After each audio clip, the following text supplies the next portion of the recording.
ప్రకారం పంచాయతీ ఎలక్షన్ జరుపుకోకుండా పేపర్లు చించేసి సర్పంచులుగా వార్డు మెంబర్లుగా ఎన్నికైన నేటి కమిటీ పూర్తిగా అవాస్తవంగా 3 కోట్ల రూపాయలు పేరేరు ప్రజలు పన్నుల రూపంలో కట్టిన ఈ పైసాను తినేసి వాటికి ఇంకా లెక్కలు చెప్పకుండా వాటి మీద ఇచ్చిన సంజాయిషి నోటీస్ ఇవ్వకుండా వాళ్ళు మెమోలు తీసుకొని నేడు మళ్ళీ తిరిగి పంచాయతీ ఆఫీస్కి వచ్చి పంచాయతీ కార్మికుల పైన పంచాయతీ సిబ్బంది పైన అక్రమంగా దౌర్జన్యం చేస్తూ అధికారం చలాయిస్తున్నారు.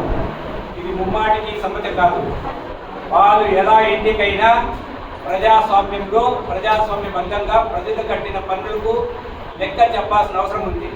3 కోట్ల రూపాయలను రికవరీ చేసి పూర్తిగా పంచాయతీకి చెల్లించి అప్పుడు మాత్రమే పంచాయతీకి రావాల్సిందిగా వాళ్ళకి తెలియజేస్తున్నాం పత్రికా విలేకరుల సమావేశంలో. కాబట్టి ఈ రోజు నుంచి అన్యాయంగా ఇక్కడ పనిచేసే కార్మికులు తప్ప వాళ్ళ బంధువులను వాళ్ళకి కావాల్సిన వాళ్ళను నియమించుకుని వాళ్ళకి ఇంకా జీతాలు రాలేదని ఈ విధంగా అనేక దుర్వినియోగాలు పాల్పడ్డారు. ఈ డబ్బులందరినీ కూడా పూర్తిగా పంచాయతీకి చెల్లించి వాళ్ళు పంచాయతీ ఆఫీసులో రావాల్సిందిగా తెలియజేస్తున్నాం. ఇది ఉద్దేశం. రిపేర్ చేయడం లేదు. ఆ వాటర్ ప్లాంట్ రిపేర్ చేసినట్టు ఎవరినో కొంతమంది కొత్త వ్యక్తిని నియమిస్తే వాళ్ళ ద్వారా ఫెయిల్యూర్ చేయడానికి అనేక మంది కార్మికులు అవుతా ఉంటారు. కాబట్టి వెంటనే ఇప్పుడుండే RO వాటర్ ప్లాంట్ కానీ drinking water plant main, next పోతే కొలాయిల్లో వచ్చే సప్లై వాటర్ పనులు కూడా వాటిని కూడా అనేక విధాలుగా నాశనం చేసేస్తారు. ఎందుకంటే అక్రమ కొలాయిలు ఇచ్చినారు. ఈ స్టాఫ్ను అక్కడికి ఇక్కడికి మార్చేటట్టు వాటి మీద యాక్షన్ తీసుకోవడం లేదు. ఎక్కడ కూడా కానీ అధికారులు ఎంత మాత్రమో స్పందించడం లేదు. మెయిన్ ఎంతసేపు వాళ్ళు ఇంకా అధికారంలోనే ఉన్నాము, మేమే చలాయిస్తామనే పద్ధతిలో ఉన్నారు. కానీ పోనీ దాని ద్వారా ప్రజలకు ఏమైనా మేలు జరుగుతుందంటే అది లేదు. చట్టం తప్ప వేరే ఏం చేయడం లేదు.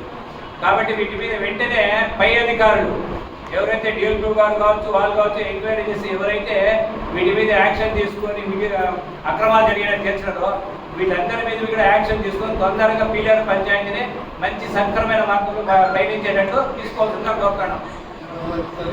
దౌర్జన్యంగా వచ్చి పంచాయతీ ఆఫీస్ని ఆక్రమించుకొని ఆయన తన సొంత అడ్డాలాగా తన వెనకట్టి ఉన్న తన శిష్యగరానికి తన అనుచరగరానికి ఇక్కడ శాలరీస్ ఇస్తూ ఉన్న సర్పంచ్కి ఇలాంటి నోటీసులు ఇవ్వకుండా ఉన్న పొలంగాలను ఇచ్చేసి అధికారాన్ని హస్తగతం చేస్తున్నారు. వీరు తమ దౌర్జన్యాలు ఈ 5 ఏళ్లలో అలవాటు పడిన ఈ దౌర్జన్యాలు మళ్ళీ కంటిన్యూ చేయాలనుకుంటున్నారు.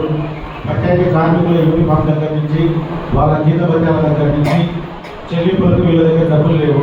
కానీ 3 కోట్లు అవినీతి చేసి తినడానికి మాత్రం వీళ్ళ దగ్గర డబ్బులు. ప్రతిరోజు మన పిల్లలు పట్టడానికి పరిశుభ్రంగా వచ్చే కార్మికులకు మాత్రం జీతాలు ఇవ్వలేని పరిస్థితుల్లో ఈ సర్పంచ్ గారు ఇక్కడ పనిచేస్తున్నారు. మీరు ఇంకా వైసీపీ ప్రభుత్వంలోనే ఉంటామని ఒక భ్రమలో బతుకుతున్నట్టున్నారు. దయచేసి మీలాగా దౌర్జన్యం చేసే మనస్తత్వం కానీ ఇంకొకటి కానీ మా ప్రభుత్వానికి కానీ మా ఎమ్మెల్యే గారికి కానీ లేవు. కాబట్టి మీరు ఇంకా సంతోషంగా ఇక్కడ పదవులు అనుభవించగలుగుతున్నారు. పరిస్థితులు ఇలాగే మంచిగా కొనసాగి మీ పదవీ కాలం కూడా మీరు సంతోషంగా కంప్లీట్ చేసుకోవాలని కోరుకుంటున్నాము. అదేవిధంగా సిబ్బందికి జీతాలు వాళ్ళ మీద అనవసరమైన ప్రెజర్స్ మీరు ఏదో కొత్త యూనిఫామ్ పెట్టారని మీరు వేసుకొని ఆ టౌన్లో తిరుగుతున్నారని చెప్పి వాళ్ళ మీద ప్రెజర్స్ పెట్టదండి. మీకు ఆ కార్మికుల మీద అంత అభిమానం ఉంటే మీరు కూడా ఖాళీ యూనిఫామ్ వేసుకొని తిరగండి. మేము కూడా మీకు సహకరించడానికి సిద్ధంగా ఉన్నాం. పీలేరులో త్రాగునీటి సమస్య చాలా ఎక్కువగా ఉంది. ఎండలు కూడా చాలా మండుతున్నాయి, వేసనం కల్పిస్తున్నాయి. దయచేసి మీరు కొద్దిగా వీటి మీద శ్రద్ధ వహించి మా సహనాన్ని కూడా మీరు అర్థం చేసుకోండి. మేము కూడా సహనం కోల్పోతే చాలా ఇబ్బంది పడాల్సిన పరిస్థితులు ఎదురవుతాయి. దయచేసి అర్థం చేసుకుంటారని ఆశిస్తూ కొద్దిగా కార్మికులకు ఇబ్బంది పెట్టకుండా పీలేరు పట్టణ ప్రజల దాహాన్ని ఆ చెత్త సమస్యని ఇక్కడ చాలా గోల్మాలు కూడా జరిగినాయి. ఇక్కడ మీరు అమ్మేసిన స్క్రాప్కి ఒక లెక్క పక్క ఏమన్నా ఉందా, వాహనాలు ఎన్ని నిరుపయోగంగా ఉన్నాయి, ఎందుకు అవన్నీ నిరుపయోగంగా ఉన్నాయి, వీటన్నిటి మీద కూడా మీరు ఆఫీస్కు పాటు వస్తే కూర్చొని చర్చించాల్సిన అవసరం చాలా ఉంది.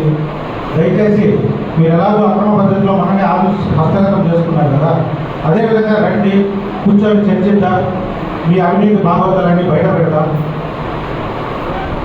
ఖచ్చితంగా మరొక్కసారి హెచ్చరిస్తున్నా, కార్మికులకు ఎటువంటి ఇబ్బంది పెట్టినా వారి జీతభత్యాలు సకాలంలో చెల్లించకపోయినా మేము కూడా తగు విధంగా చర్యలు తీసుకుంటామని గట్టిగా హెచ్చరిస్తున్నాం.